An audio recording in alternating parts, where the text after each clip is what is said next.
Ready to sew at last.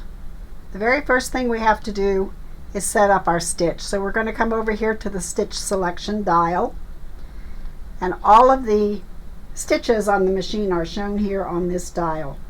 I have it set right now for the straight stitch. There's a little tick mark up here, a little triangle that's pointing to where the stitch is. You want to line the stitch that you want up with that little tick mark. So this is the straight stitch, and you'll notice that there's a black stitch and a white stitch. So this location actually has two stitches in that one location. So we've got the stitch selected. We're going to come up to the stitch length dial, and you notice that there's a numerical range from 0 to 4, and those are in millimeters. So whatever your stitch length is, if I set this on 2.5, 2 or 2.5 is a good stitch length for the straight stitch. So now I have my stitch length, the straight stitch, set for 2.5 millimeters. I'm coming up to the stitch width dial, and you notice that if it's on 0, there's this little oval here, and that oval is showing a little dot right in the center of the oval. That means that when you're on the straight stitch and you've got it set on 0, the needle is in the center position, or the center of the stitching field. And I can turn this dial and move the needle. So when I move it to 6, all the way up here to 6, you'll see that the dot has moved over and it's in the left position. So that's telling you that the needle then is in the leftmost side of the stitching field. So let's go back to 0, and let's come down here and look at the needle. So we can see that the needle is in the center position, and when I turn that stitch width dial, you see the needle moving, and it's going to move all the way to the left. So you can position the needle anywhere you wish it to be between the center and the left position in the field. Most of the time you're going to keep it in this center position when you're doing a straight stitch. So this is where we want it set. Check the tension. This is needle thread tension, and most of the time you're going to keep it on 4, which gives you a balanced tension.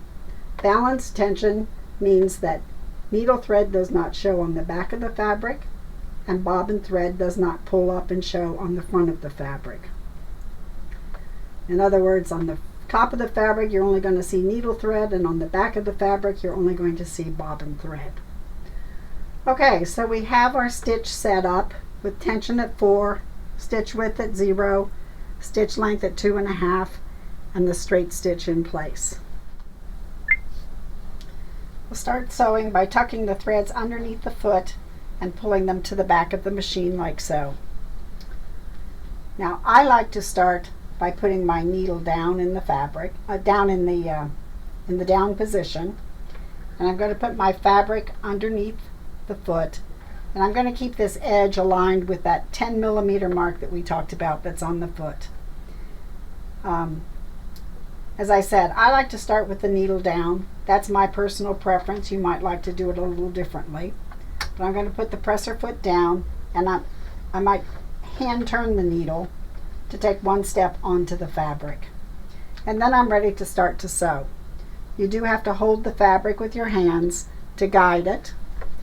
And the speed of the machine is controlled by how far you push the pedal down. So I'm going to start to sew, and I'm going to take a few stitches. And then if you want to lock the ends of those stitches so they don't pull out, you might want to sew in reverse. So to sew in reverse, we're going to look at the reverse lever. You have to hold the reverse lever down while you sew, and then release it when you want to go forward again. So I'm holding the reverse lever down as I sew backwards a few stitches, and release the lever and sew forward.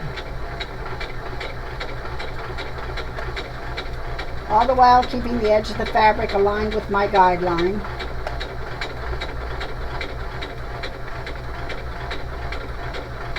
When you get to the end of the stitching, you can hold the reverse lever down and sew backwards a few stitches, and then stop. We're going to raise the needle to the high position, and your needle take up lever then will be in the high position on your machine. Raise the presser foot and pull this out from under the foot. You can come over to the the thread cutter back here, and just pull the threads into it and cut the threads.